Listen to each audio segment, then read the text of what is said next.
What's up, everybody, and welcome back to the channel. It's Jerry, and today we're diving into something that's always fascinated me, and I know it fascinates a lot of you too.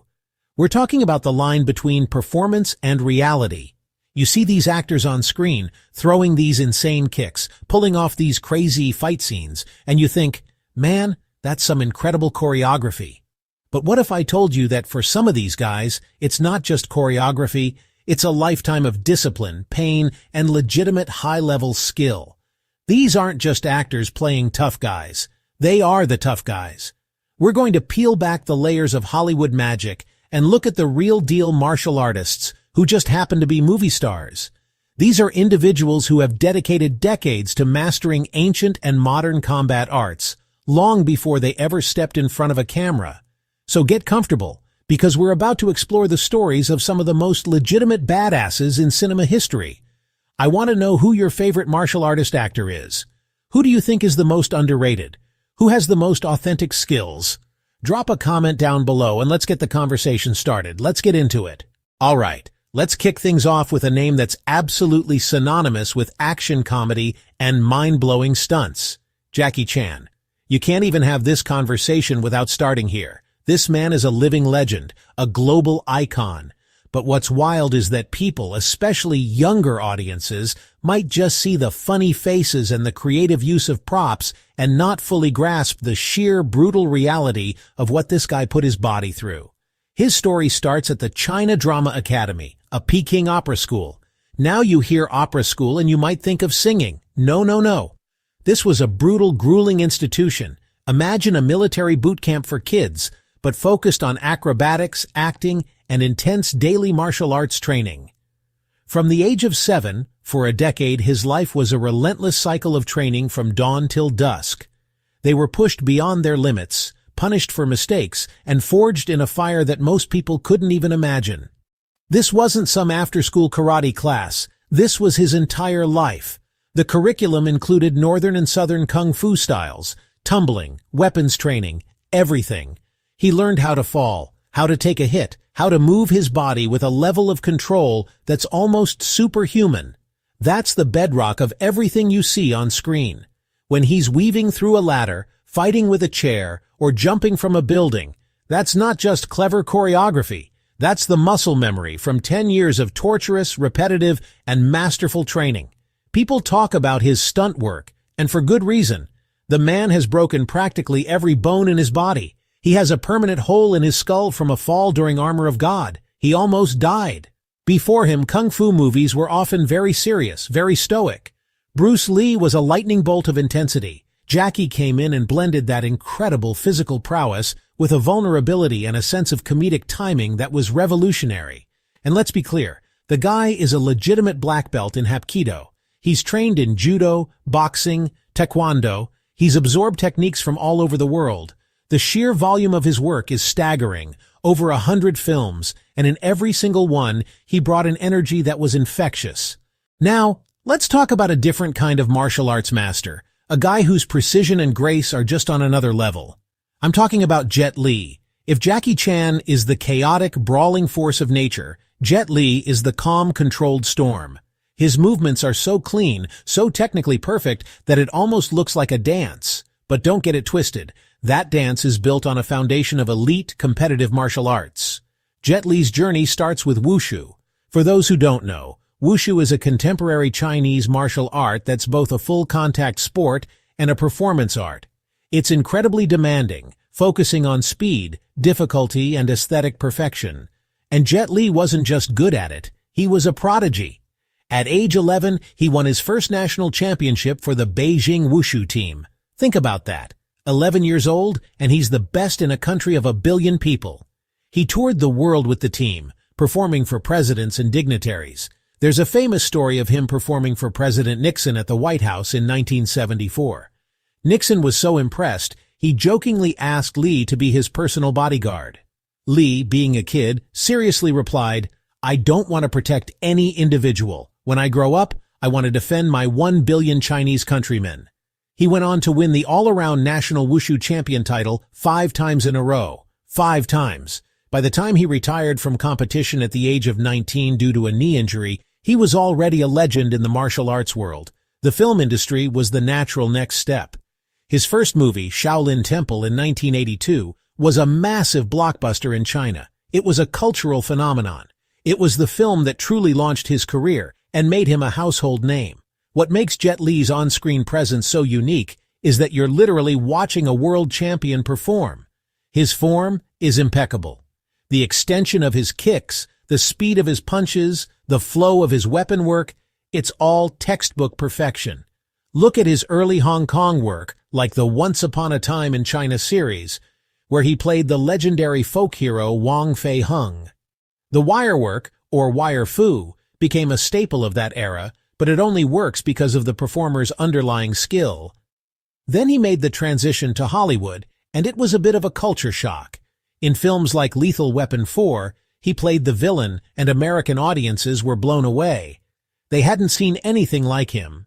His fighting style was so fast that the directors literally had to ask him to slow down so the cameras could capture his movements. Think about how insane that is. He's moving faster than the film can process. Alright, let's move on to an absolute powerhouse, a guy who has redefined the modern action film and brought a new level of grit and realism to the screen. I'm talking about the one and only Donnie Yen. If Jackie is the acrobatic comedian and Jet Li is the wushu purist, Donnie Yen is the versatile, hard-hitting combat strategist. He's a true mixed martial artist of the cinema. What makes Donnie Yen so fascinating is his incredibly diverse background. His mother is a famous wushu and tai chi grandmaster who ran a martial arts school in Boston. So, like Jackie and Jet, his training started young. He was immersed in it. He learned traditional Chinese martial arts from his mother, but then, as a teenager, he got into the rougher stuff. He started breakdancing, but he also got into street fights, which led his parents to send him to Beijing to train with the same wushu team as Jet Li for 2 years. So he has that traditional performance-based wushu background, but his journey didn't stop there. On his way back to the US, he stopped over in Hong Kong and was discovered by the legendary action director Yuen Wu-ping. That's when his film career started. But his personal martial arts journey continued to evolve. He became a huge Bruce Lee fan and started studying Jeet Kune Do. He got into boxing, kickboxing, and taekwondo, earning a 6th Dan black belt. But here's the kicker, the thing that really sets him apart in the modern era. In the 2000s, he got heavily into Brazilian Jiu-Jitsu and MMA. He saw the evolution of combat in the real world with the rise of the UFC, and he incorporated it into his film work. This is huge. He was one of the first major Hong Kong action stars to authentically portray grappling and ground fighting in his movies. Look at a film like SPL Sha Po Lang released as Killzone in the US.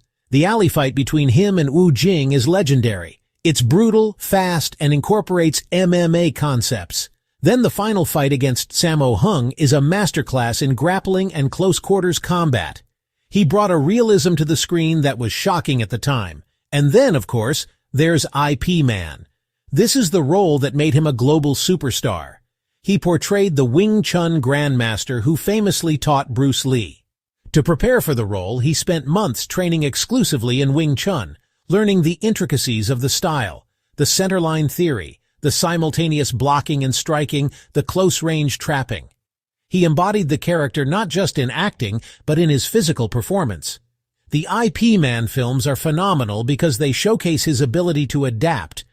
Okay, for this last one, we're talking about a guy who might not be as much of a household name as the others, but in the world of action movies and among hardcore martial arts fans, he is an absolute god. I'm talking about the incredible Scott Adkins. This man is arguably the most athletically gifted and technically proficient martial arts actor working today. He is the real deal through and through. Scott Adkins' story is one of pure passion and dedication.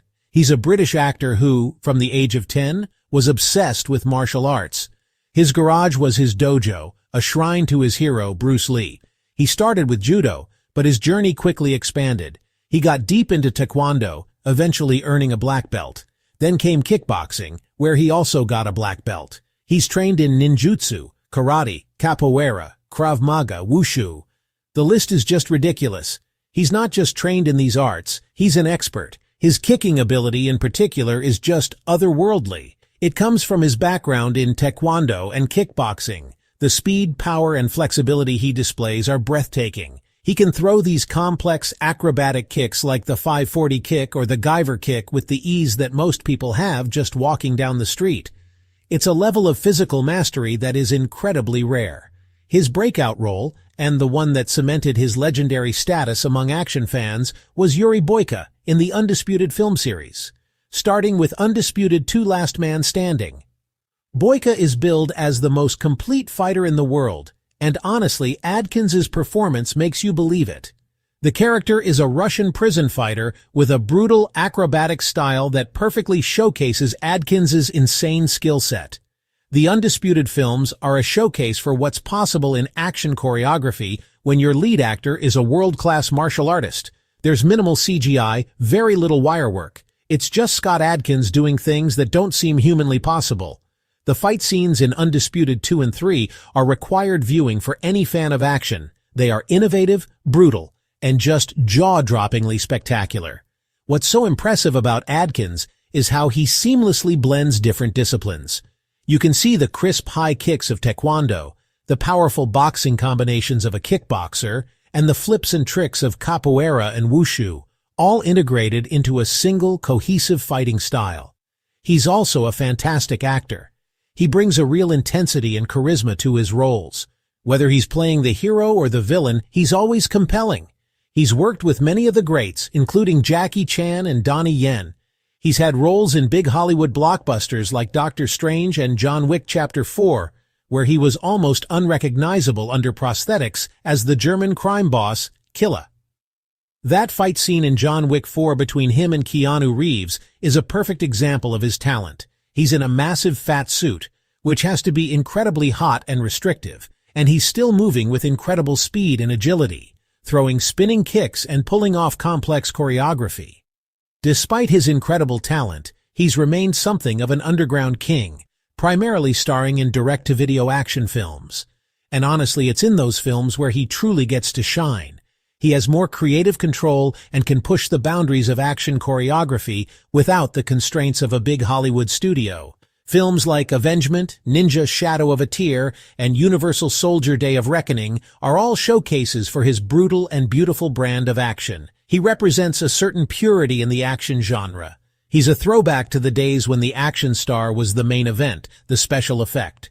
People watch a Scott Adkins movie to see him. And that's a wrap, people. From the Peking Opera to the Wushu Championships, from the streets of Hong Kong to the gyms of England, it's just incredible to see the foundation of discipline these guys have. It's a powerful reminder that the most spectacular things we see on screen are often born from decades of quiet, grueling, and relentless work. These actors aren't just playing heroes, they've lived the martial artist's journey of self-mastery, and they've earned every bit of respect they get. It's a whole different level of appreciation when you know the reality behind the performance. Thank you so much for hanging out and diving into this with me today. I truly appreciate you spending your time here. If you enjoyed the video, do me a solid and hit that like button, subscribe to the channel if you haven't already, and ring that notification bell so you don't miss what's next. And definitely, keep the conversation going in the comments. I want to hear your thoughts. Who did I miss? Who is the most underrated martial arts actor out there? Let me know. We've got some wild stuff planned. Our next video is going to be a deep dive into some of the most surprising and unexpected skills that celebrities have. We're talking about actors who are concert-level musicians, rock stars who are expert pilots, you name it. It's going to be a fascinating look at the hidden talents of the rich and famous. You're not going to want to miss it. Until then, stay sharp, and I'll see you in the next one.